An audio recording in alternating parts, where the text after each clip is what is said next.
The game that for me started it all, the game that played a crucial part in the FPS genre and has one of the most single badass main characters to ever exist in existence. If you don't know what game I'm talking about, kill yourself. Just kidding. I'm talking about Halo, bitch! Pow!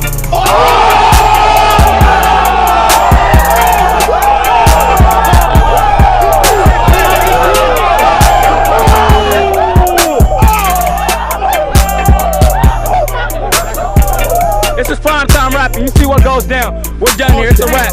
Champion Hot just won that. Yo, I'm a fucking idiot. Just imagine me, a little black boy around 6 years old in 2004, seeing a mysterious super soldier like man fly a bomb out of a spaceship to blow up another spaceship. It was legendary. I automatically fell in love, and so my gaming career began. Halo 2 was a Halo game that for me started it all. Me as a young lad going over a friend of the family's house just to play this game. It was a truly beautiful and glorious experience. This was before I even had any online gaming experience. I would play through the full Halo 2 campaign over and over again, either by myself or with a close friend. When there was more than two of us, free-for-all split screen was the move. I spent many hours in this game without online experience, so I feel that speaks for itself how enjoyable these games were. Halo 2 for me will always be the best Halo game. Let's fight about it. Fast forward to E3 2006. Young K is watching G4 TV and eating salmon croquettes when Bungie smacks me over the head with a godly trailer, the Halo 3 announcement trailer. I know Yeah. past, your future.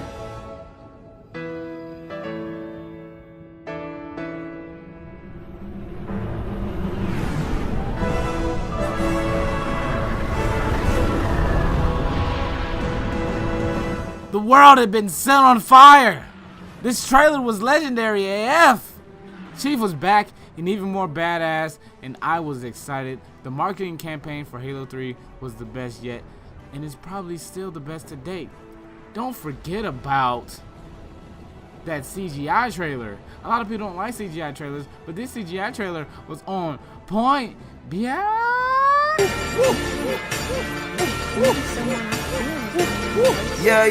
what up?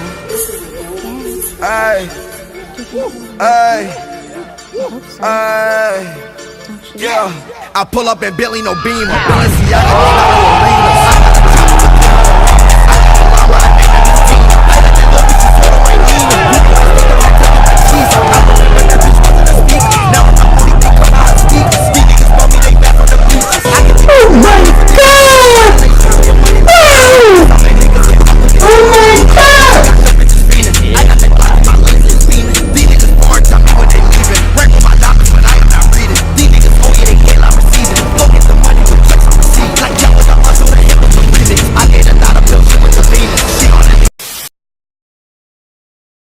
But like I said, this marketing campaign was genius. It was genius. They not only released these amazing trailers, they also released some very creative trailers, like the Believe trailer. It was basically a trailer with a bunch of, I guess they were wax figures, and you could see the emotions and horrors of war in their face, and like it played this beautiful music. And when you got to the end, the Master Chief raises his last plasma grenade to finish the fight, and it got you even more pumped to play the games, man. It got you even more pumped.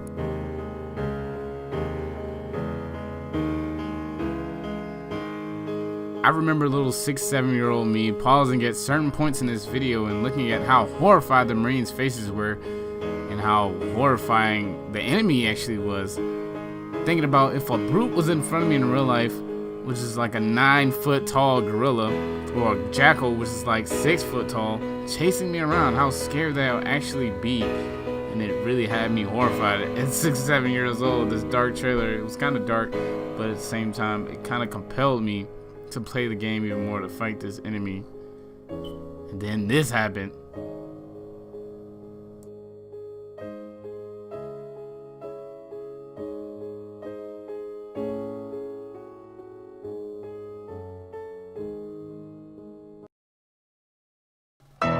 Fast forward to 2007, the Xbox 360 had already been released 2 years prior to this glorious night, and on that night, it happened. That night, I watched G4 TV live as millions of fans lined the streets of GameStops and Best Buys just to get this game at midnight.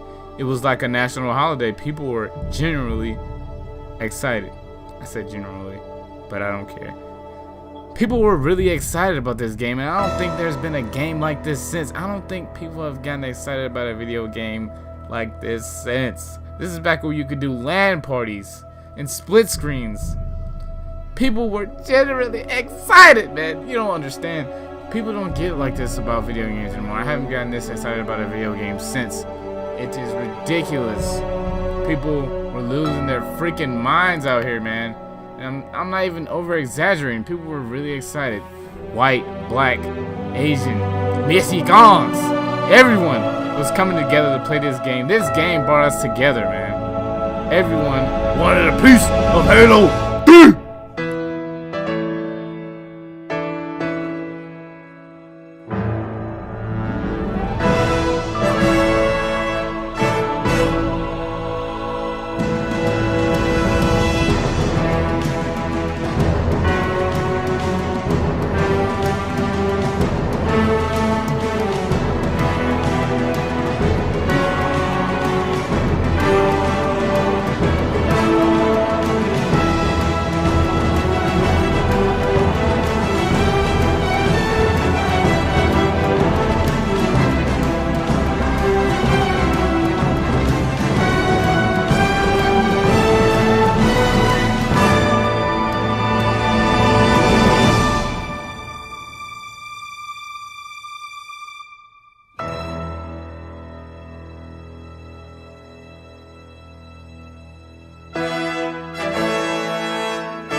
Well, it's been a month since video gamers stormed the stores to get their hands on Halo 3. The game was September's top seller with 3.3 million copies flying off the shelves, more than twice as many as the 9 runners-up combined. Microsoft Games Division is one step closer to finally turning a profit. We'll see what the impact that Halo 3 is having on Microsoft's earnings when they're released later this morning. Halo is one of the biggest brands in video game history, the franchise spawning everything from clothing to action figures, and rumors of a Halo movie are still being floated around for more of this rising, booming brand. Microsoft's Mike Fisher is the marketing general manager for Xbox and games for Windows. Welcome, Mike. Hi, good morning. Holy mackerel, you guys are rolling. What are the latest numbers? I think the latest numbers in the first month were 300 million in sales. What is it now? Well, we did $170 million on our opening weekend, or Which opening was day. Unbelievable. Well, that's bigger than any Hollywood blockbuster movie ever did in its opening weekend, bigger than Harry Potter did in its first day. And we've sold 3.3 million copies of Halo in the U.S. alone just in our first 12 days. And how much revenue is that to the company at this point? Well, the earnings announcement will speak for itself. But it is not only a record-setting number for a video game, but really a record-setting number for any kind of entertainment release. So good. Are you previewing the earnings to tell us? Halo had done it. They did it. They did it. They did it. Halo 3 had not only been the best game ever in terms of profit, it had also been one of the best forms of entertainment ever in terms of profit. It was amazing. And I haven't even got into the specifics of the game. The campaign was ridiculous. It was another joyride. We didn't get to play as the Arbiter again, but it was all worth it because the campaign was so freaking sick, bro. It was sick, bro. It was sick. The ending, the beginning, the cliffhanger. It was amazing. But I haven't even gotten to the freaking multiplayer. If you ask anybody what's their favorite Halo multiplayer, they will more than likely say, "Oh man, my favorite multiplayer is Halo 3, dude. I love Halo 3 multiplayer." And I'll be like, I agree to an extent, bitch. No, I really do agree. Oh my god. I'm watching. I'm watching this clip as I'm talking to you guys, and I just missed that clean ass sniper shot. I'm dead. But anyway, back on subject. The multiplayer for Halo 3 is ridiculous.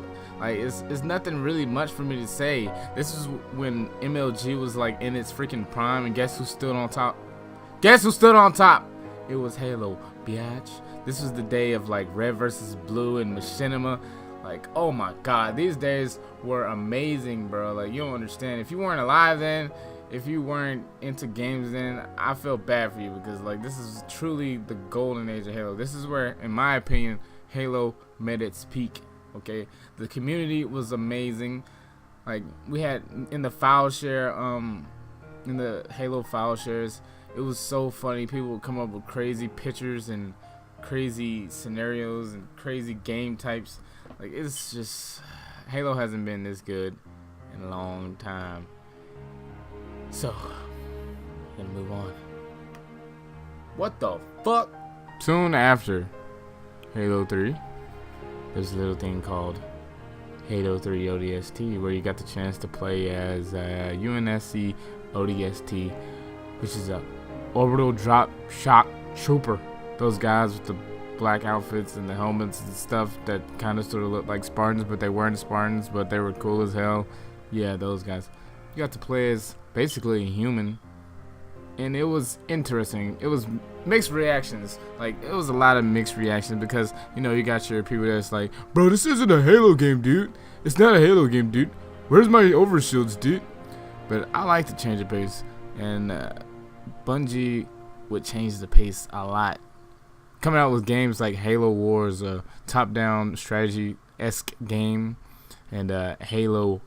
Oh yeah, this is one of my favorites. Halo Reach. Halo Reach was one of my all-time favorite Halo games. A lot of people didn't like it because of the armor abilities, but Halo Reach was awesome in my opinion, and it by far has my favorite armor sets. Okay, now let's talk about these freaking armor sets real quick. I'm probably gonna dedicate an entire video to stuff like this, but yeah, okay. Halo Reach, in my opinion, had the best armor, hands down. Okay, Halo 4, Halo 5 armor, trash, bro. It's trash. Halo 5 got a little bit better from Halo 4, but it still was trash. This is like, I don't know what the hell they were thinking, man. It went from having like making your Spartan look like a freaking boss to like your Spartan looking like, I don't know, an anorexic chipmunk or something. But anyway, back on subject. Halo Reach was another banger. I'm not gonna go into details about Halo Reach because I'm probably gonna do a whole nother video on Halo Reach. So if you want to hear about that game, tune in to another video, and then maybe you might hear about it. Okay. Anyway, Halo Reach was, in short, another banger. You didn't play as the Master Chief, which a lot of people didn't like as well. You didn't get to play as the Master Chief, but you were a Spartan this time. You were a Spartan on a team of other Spartans called Noble Six on Reach. Yes, this game was basically a prequel.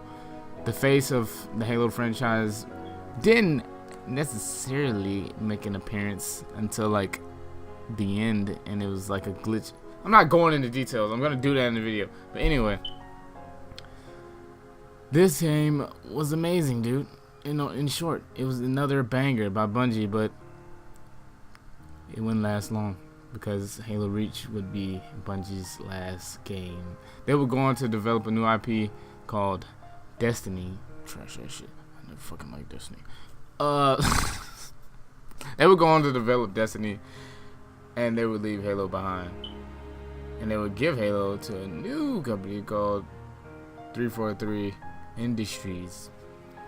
If you're thinking about 343 Guilty Spark, then that's basically why they named themselves 343. I know it's kind of weird, but whatever. 343 would take control over Halo, and this would basically be the end of the golden age of Halo, because all the Halo games after that were basically shit. Now 343 had some big freaking shoes to fill, so I kind of sort of understand. Like, they basically jumped into some big ass boots, man, some big ass combat boots, because like the expectations for Halo were so high, like it's ridiculous.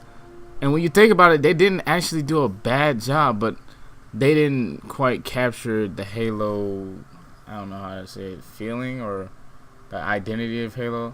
Halo didn't feel like Halo anymore, and that's something they had to get back. Now, to answer the question of, do I feel like Halo will ever return to the golden age? There's really no way to tell, man. There's no way to solidly tell nowadays. Like, there's no way to tell. Like, they look like they're doing the right things. They're bringing the Master Chief Collection to the PC, like people have been asking for like years now. So that's a good start. They're bringing Halo Reach to the Master Chief Collection, which is a good start. But I don't know. There's no way to really tell. But the Halo Infinite trailer came out. People were going crazy about how, oh, they're returning to the old art style, but I really didn't. That doesn't really matter to me as much, dude. Like, because at the end of the day, it only matters what the game plays like. The game can look like shit and still be a good game, okay? I don't really. My favorite Halo art style is Halo Reach, and it's not even a main Halo game, so that doesn't speak to me, okay? Like, for them to really impress me, this game has to come out and it has to be the best Halo game that has ever been made, because at this point, that's what they have to do. That's what they have to do to keep this game alive, because Halo is dying, dude. There was a time where, you don't understand, there was a time where Halo is all people play. Like, no, like, Halo was at the top, dude. Halo was at the top. It wasn't all this BR bullshit. It wasn't Call of Duty at the top. It was always Halo, dude. And now it's at the bottom of the freaking barrel, and it hurts, dude, because, like, that's my freaking childhood. I know I'm kind of ranting right now, but it's the truth, dude. Like, there was a time where Halo was the shit. Okay, it was the shit. Nobody could really mess with it. But there's no way for us to really tell if they will do the right thing and listen to the community. I'm gonna be doing another video on that subject, so stay tuned, you guys. But thanks for watching. This was kind of sort of my first time doing, like, I kind of sort of tried to stay on script, but on some parts I just freeballed it. But this is my first time doing this type of video. If you guys liked it, please like, subscribe, and I thank you if you're still watching this. Please, I love you. I love you so much, and I'll see you next time. I'm out.